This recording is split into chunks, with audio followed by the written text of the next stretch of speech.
Assalamualaikum warahmatullahi wabarakatuh. Selamat pagi pemirsa Trans7.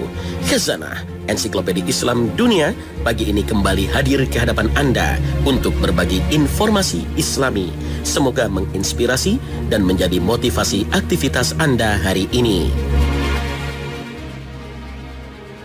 Pemirsa Khazanah, sejak lebih dari 1400 tahun yang lalu, Nabi Muhammad SAW sudah memberitahukan bahwa hari kiamat sudah amat dekat, sedekat jari telunjuk dan jari tengah. Namun, ketika beredar prediksi sisa umur dunia, banyak sekali penolakan yang muncul. Padahal prediksi itu sebenarnya hanya mengangkat kembali prediksi para ulama terdahulu seperti Imam Suyuti.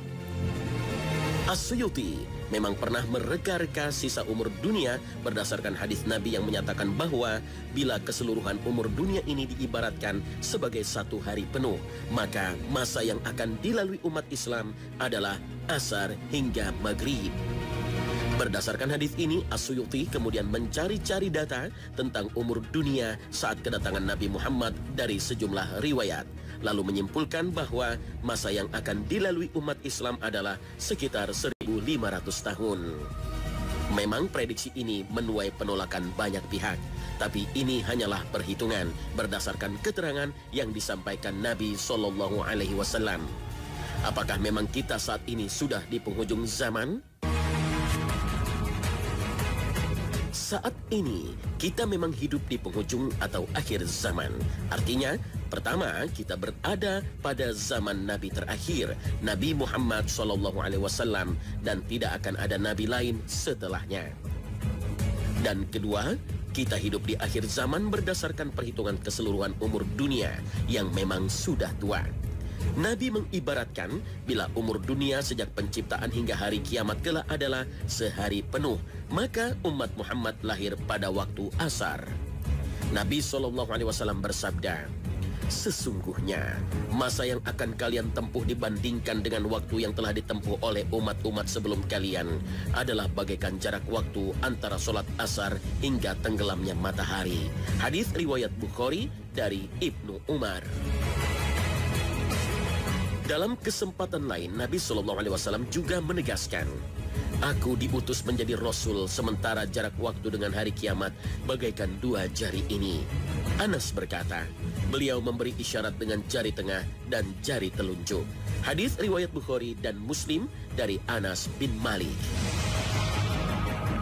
Bila pada zaman Nabi sudah memasuki waktu asar atau hari kiamat sudah dekat sedekat jari tengah dengan jari telunjuk, maka pada saat ini tentunya sudah lebih dekat lagi. Mungkin 2/3 jarak antara jari telunjuk dengan jari tengah, atau bahkan setengah jarak itu. Atau kalau waktu asar diperkirakan jam 3 sore, bisa jadi saat ini sudah jam 4 sore, setengah 4, setengah 5, atau jam 5, atau waktu lain. Yang pasti, masa kita sekarang sudah beranjak dari jam 3. Maka tidak salah jika prediksi Imam Suyuti yang mengkalkulasi usia umat Muhammad ini berdasarkan hadis Nabi sampai sekitar 1500 tahun adalah prediksi yang masuk akal.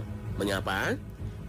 Karena walaupun tak ada satu orang pun di muka bumi ini yang tahu dengan pasti kapan terjadinya hari kiamat, namun Allah yang Maha Pengasih melalui sabda Rasulnya memberikan kita tanda-tanda yang menjadi isyarat semakin dekatnya hari kiamat, berupa tanda-tanda kecil dan tanda-tanda besar. Dari tanda-tanda kecil kiamat yang sangat banyak jumlahnya itu, para ulama melihat tanda-tanda kiamat kecil yang sifatnya hanya terjadi sekali, semuanya telah lama terjadi. Misalnya, diutusnya Nabi Muhammad SAW, terbelahnya bulan, keluarnya api besar di Madinah, dan lain sebagainya. Namun masih ada tanda-tanda kiamat kecil yang masih terus berlangsung, bahkan hingga kini dan terus terjadi hingga kiamat terjadi. Tanda-tanda ini kian hari kian bertambah intensitasnya. Tanda-tanda semacam ini banyak sekali. Misalnya fenomena gedung pencakar langit di Dubai dan kota-kota metropolitan di Jazirah Arab. Kemudian fenomena munculnya para pendusta yang mengaku sebagai nabi. Peperangan antar negara dan kelompok, hilangnya sifat amanah, kesemuanya tak hanya sekali terjadi, namun berulang kali. Tapi masih ada tanda-tanda kecil lain yang belum terjadi, seperti perubahan fenomena alam, misalnya membesarnya hilal atau bulan sabit. Umat akhir zaman kelak akan menyaksikan fenomena alam yang tidak biasa ini. Bulan sabit terlihat lebih besar dari biasanya, sebagaimana sabda Rasulullah Sallallahu Alaihi Wasallam. Di antara tanda kiamat adalah pertama, terlihatnya hilal dengan sangat jelas karena lebih besar daripada yang seharusnya, sehingga dikatakan pada waktu itu ini sudah tanggal 2. Kedua, dijadikannya masjid sebagai jalan tempat orang melintas. Dan ketiga, maraknya kematian mendadak. Hadis riwayat Tabarani. Setelah tanda-tanda kecil telah bermunculan, maka akan muncul tanda besar. Pada masa ini sebagian ulama menyebutkan bahwa masa ini adalah masa transisi antara tanda kiamat kecil ke tanda kiamat besar. Di antaranya munculnya binatang buas dan benda mati yang dapat berbicara. Dahulu pada masa Nabi memang pernah terjadi. Ada seekor serigala yang menangkap seekor domba. Si penggembala domba itu pun mengejarnya dan berhasil merebut domba miliknya. Setelah kehilangan tangkapan, serigala itu pun duduk bertumpu pada ekornya dan berbicara kepada sang penggembala. Tidakkah kamu takut kepada Allah? Kau telah merampas rezeki yang Allah berikan kepadaku. Mendengar serigala itu dapat berbicara, penggembala itu lantas berkata, aduhai terkejutnya diriku. Ada serigala yang duduk sambil bicara padaku, sama seperti manusia.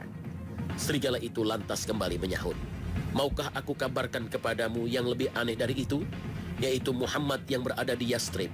Beliau biasa mengabarkan kepada manusia perihal berita umat-umat terdahulu. Setelah mendapat informasi tersebut, si penggembala menggiring dombanya hingga masuk ke kota Madinah. Ia lantas membawanya ke salah satu sudut kota Madinah. Setelah itu ia menemui Rasulullah SAW dan mengabarkan kejadian yang baru saja dialami tersebut. Setelah mendengar apa yang dikisahkan sang penggembala, Rasulullah tidak langsung memberikan jawaban, namun beliau terlebih dahulu memerintahkan salah seorang sahabatnya yang lain untuk mengumandangkan azan karena waktu sholat telah masuk. Seusai menunaikan sholat, beliau keluar seraya berkata kepada si penggembala, ceritakanlah pada mereka tentang apa yang telah kamu alami. Maka ia pun menuturkan kisahnya kembali di hadapan para sahabat yang lain. Lantas setelah itu Rasulullah SAW bersabda, iya benar, demi zat yang jiwaku berada di tangannya, kiamat tidak akan terjadi hingga binatang buas dapat berbicara kepada manusia, sebelum cambuk dan tali sandal seseorang bercerita kepadanya. Bahkan pahanya dapat mengabarkan kepadanya tentang apa yang dikatakan istrinya setelah bepergian. Hadis riwayat Ibnu Hibban dan Al-Hakim.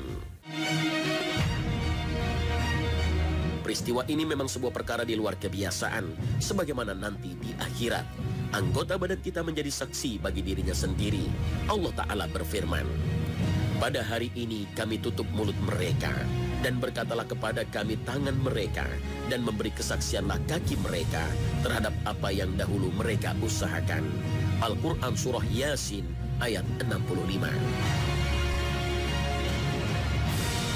Selain itu juga belum muncul tanda-tanda besar seperti kemunculan Dajjal, munculnya Imam Mahdi, turunnya Nabi Isa alaihissalam, keluarnya Ya'juj dan Ma'juj, 3 kejadian amblasnya bumi, kabut, kemunculan binatang aneh, matahari terbit dari barat, diutusnya angin sepoi-sepoi untuk mencabut nyawa orang beriman, dan munculnya api yang akan menggiring manusia ke padang mahsyar. Sampai di sini mungkin bisa dikatakan bahwa zaman akhir itu membentang antara zaman Nabi hingga hari kiamat kelak. Sementara pada saat ini kita sedang hidup pada bagian tertentu dari masa yang membentang itu. Bisa jadi pada pertengahannya, 2/3-nya, atau 3/4-nya. Selanjutnya, kita perlu merenungkan kembali kisah seorang sahabat yang bertanya kepada Nabi tentang kapan hari kiamat, namun malah balik ditanya apa yang sudah dipersiapkan untuknya. Seorang laki-laki bertanya kepada Rasulullah SAW, kapan hari kiamat wahai Rasulullah? Beliau balik bertanya, apa yang sudah kamu persiapkan untuknya? Orang tersebut menjawab, aku tidak mempersiapkannya dengan memperbanyak sholat, tidak pula puasa atau sedekah, tetapi aku mencintai Allah dan Rasul-Nya. Beliau bersabda, engkau akan bersama dengan orang yang engkau cintai. Hadis riwayat Bukhari dan Muslim.